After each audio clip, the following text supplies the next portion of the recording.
Brian Fritz, AOL FanHouse, TNA with the Bound for Glory pay-per-view coming up on Sunday night. Knockouts title on the line in a four-way match. And joining me right now for a few minutes is TNA Knockouts champion Angelina Love. So, you know, for Bound for Glory, special meeting for you, I think, because it was 3 years ago when you actually debuted with TNA.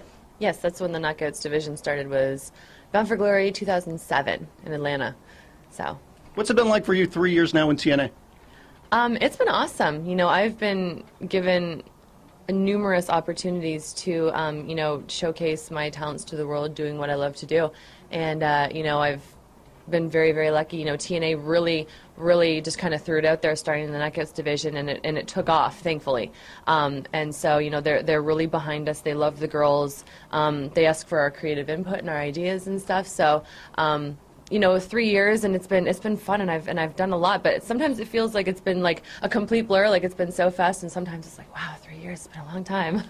and I'm assuming you've got to like it too, from a standpoint that not only is there a women's division, the women are very attractive like yourself, but at the same time, you actually get to showcase your wrestling ability too.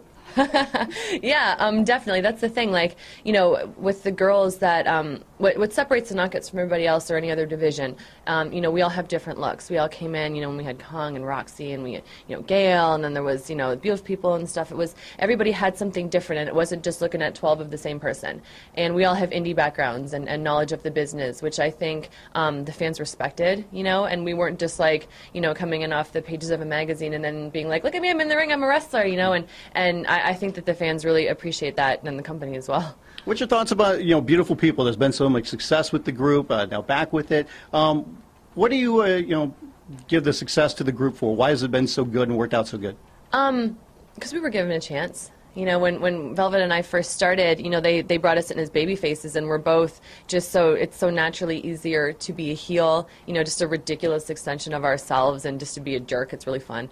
You know, and once, you know, we kind of started to get a little bit of creative input, you know, they just really let us shine, and it's like, here's a microphone, do your thing, and you know, it just, we gel really well together, me and Velvet. You know, we have such similar personalities, and we have the same sarcastic sense of humor and stuff, so I think it really took off because we put our heart and souls into it, and we believed in it. And I think that you can really tell when somebody's working and they really believe in what they do.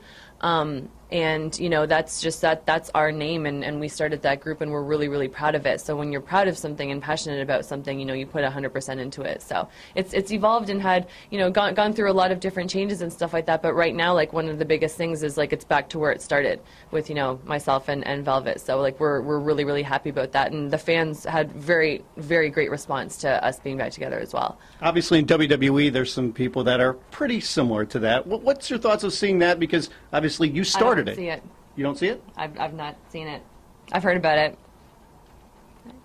Well, talking about Velvet, where do you think the chemistry from that, how long did it take before you got really good chemistry with Velvet? No time at all. Like, we had met each other a couple times before we started in TNA, but, you know, we hung out with each other the first few times we were at TV and stuff, and we just, like, clicked instantly. And, you know, everybody just kind of saw us walking around backstage and hanging out with each other all the time, and they're like, are you guys a tag team? Are you guys, like, are you going to be doing something? Are you a tag team? And everyone was like, are you a tag team? Are you a tag team? And we kind of looked at each other, and we were like, maybe this wouldn't be a bad idea. You know, like, there's no girl tag teams anywhere. Nothing that isn't just two girls randomly thrown together that lasts 2 months, and then it's over with, and everybody goes their separate ways. Like, we wanted to come up with something that no girls had ever done. And, you know, make it something where it wasn't just like, yeah, a couple months, I mean, just kind of, you know, whatever. We wanted it to be something permanent, something real, and something where people could really go, oh my God, look what these girls are doing. That's awesome. You never see that. Mickie James, the newest member of the Knockouts division in TNA. What does she add? What do you like? Are you happy to see Mickie on board too? Yeah, I actually got to stay with Mickie.